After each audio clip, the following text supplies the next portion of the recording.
Left 4 Dead 2, a game highly loved by many for its characters, PvP and PvE gameplay, and its endless modding capabilities. But have you ever wondered how hard the game truly is? Wonder no more, as I have finally put it to the test, and we will finally figure out how hard is Left 4 Dead 2. God damn it, man. Look at this log jam. We could have made it, too. The road's blocked now. Sorry, guys. I didn't see this coming. God damn you, Jimmy Gibbs Jr. That's not cool, Nick. God, where do I even begin? First off, we are finally back on the Dark Carnival campaign, and we are going to be playing on Expert Realism. Now, if some of you remember, 2 of my earliest videos were about a Dark Carnival solo expert run, and that was actual hell. It was so bad, I couldn't even finish it. Anyways, we begin with me providing explosive ammo to my team. This is sure to make me a prominent figure on a watch list for possible domestic terrorism. Next, I take a short skip that my great buddy Noah showed. I make a big mistake by picking up this hunting rifle, as I have some of the worst aim you would ever see in Left 4 Dead. While leaving the motel, this hunter pulls off some wizard bullshit and curves his jump around the wall to hit. Everything figuratively and literally goes downhill after we leave the motel. First I get puked on, and then the 3 musketeers go down in quick succession to each other. This leaves me all by myself with nothing but a hunting rifle, axe, and a Molotov, and 10 HP. This doesn't help much as I go down. This ends attempt 1.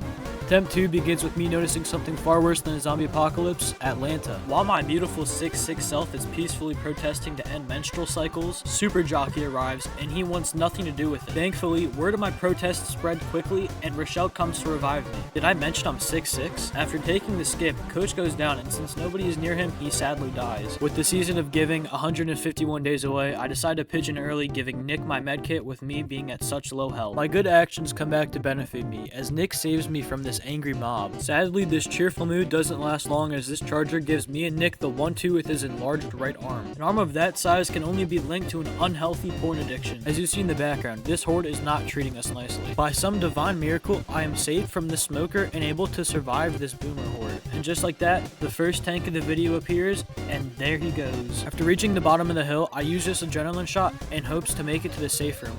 But unfortunately, I am stopped by a zombie and get stuck in spitter acid. As I'm bleeding out and Nick is about to save me, he is hit by one of the wildest haymakers of all time. I really have no help here, so 3 musketeers go down from a single horde. Nothing really interesting happened in attempt 4 besides me going down right before the safe room yet again. Super Jockey makes his return, jumping on my head and proceeding to skull fuck me after I stun him. The power this zombie possesses truly scares me. Nothing interesting happens in the motel, except for me noticing a second adrenaline shot on the ground. I take the one I currently have and make a run for the safe room. Just before the safe room, I get puked on and a tank spawns in. By the grasp of God himself, I'm able to dodge all of this and make it to the safe room, completing chapter 1.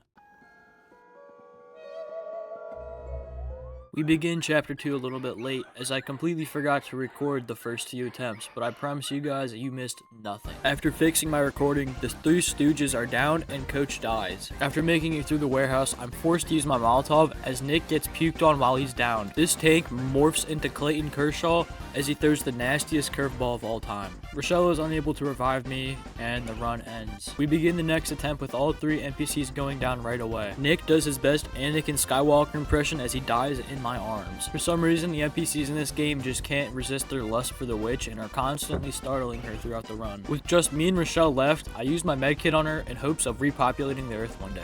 These hopes don't last long, as when I have my back turned, a horde spawns in and I'm unable to start my chainsaw in time, downing me and ending the run. At this point, it's just a reoccurring theme of all the NPCs going down and leaving me to save them by myself. Before reviving the survivors, this smoker completely embarrasses me and strafes every single shot I take at him. I give up for the little hope of saving my reputation and just revive my teammates. It is at this point where I discover something horrible. The zombies in Left 4 Dead 2 are completely racist and only attack the black characters. The proof here is undeniable, as Nick clearly had the lowest health before this horde and Coach is the only one to go down. After making it onto the roof, I'm immediately strangled by this smoker.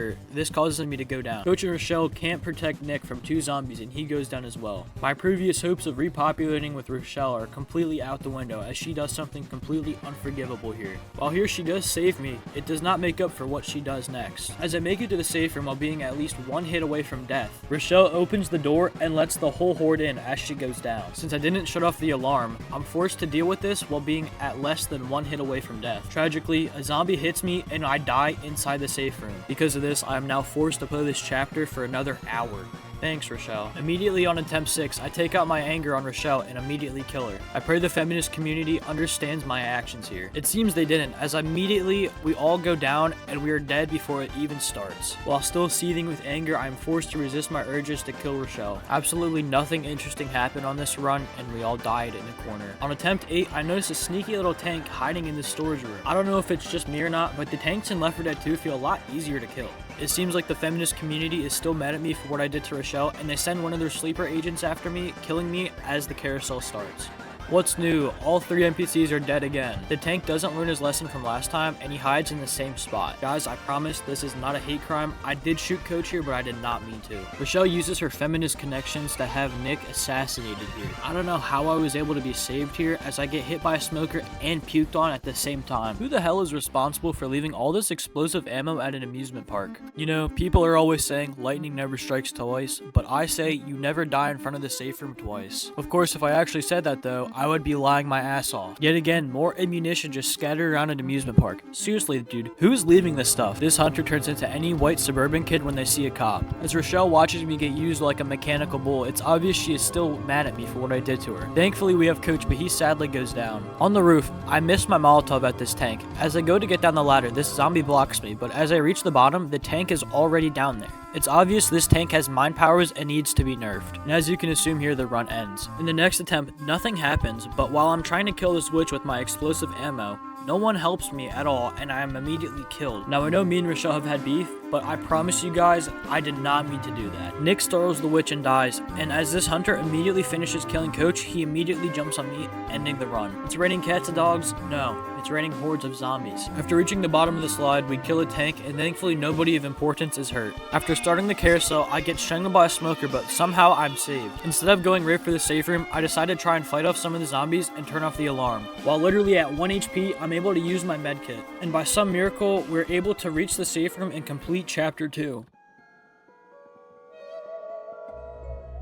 Chapter 3 begins with me stumbling into the Tunnel of Love after hours. I just hope they were all using protection. Another tank spawns in the Swan Room, but luckily nobody got hurt. On the roller coaster, all the NPCs are dead, so you just know that my blood pressure was high here. Unfortunately for me, out of nowhere, Super Jockey returns with his invisibility powers to knock me. No matter how many times I rewatch this clip, I still have no idea where he came from. Attempt 2 begins with me narrowly avoiding this tank hit like I'm Prince Nassim. I don't know how I did it, but we end up killing the tank without anybody getting down at all. The more I play this game with the NPCs, the more I think that they have a cuck kink because they love to watch so much. The same exact smoker gets me for a second time. This time he kills me though. Attempt 3 starts off pretty rough, as after a horde that knocks down me and Rochelle, Coach gets hit by a charger which knocks him immediately. With Nick and Rochelle dying in the Swan Room, it leaves me and Coach to ourselves. But however, Coach gets knocked by a spitter, and I die to a horde. While going through the Swan Room, I find something far more beautiful than Megan Fox in the Transformers movie, a chainsaw. While going to this house, I find more pills than you would in an opioid addict's medicine cabinet, and immediately I start taking them like there's no tomorrow. Watch here as Coach gets ran through like a white girl at a college party. While going through the roller coaster, I get a little scared as I get stuck on this zombie and get stuck in a spitter acid pool. However, you can't stop Darby3259 with that weak shit, and I make it to the safe room, completing this chapter in a surprising amount of time. Absolutely nothing exciting happens attempt 1 here, besides the fact that I got pounced on by a hunter and my team was nowhere to be found. We make it through the beginning of attempt 2, only to find a tank before we enter the barn. We deal with the tank quickly and only Coach goes down here. Whether you like it or not, Super Jockey makes his final return and he knocks my entire fucking team. I don't know how he does this every time, but he did. We begin the panic event, but for some reason, I make us all stand down on the ground by the gate. This gets us all killed. In the next attempt, a horde spawns, trapping us in a corner. This alerts the witch, and Nick dies. Rochelle and Coach are finished by the horde, and he whose name shall not be spoken is the one who finishes me off. On the next attempt, nothing interesting happens, but I try to mend the relationship between me and Rochelle by giving her my medkit. As the gates open, this spitter plays Kawhi Leonard level defense. This causes me to waste my adrenaline shot, making the run for the safe room even harder. However, Tweedledee and Tweedledum both appear, killing me just before I can reach the safe room. Probably the biggest sell of my Left 4 Dead career happens as I throw a pipe bomb, landing it right on top of the witch. This alerts her, causing me to die. My attempts to appease the feminist community are to no avail as Rochelle stars the witch, but she goes for me instead. Feminists, please stop this nonsense. Another tank comes and another tank goes. I really do mean it when I say the tanks in this game feel a lot easier.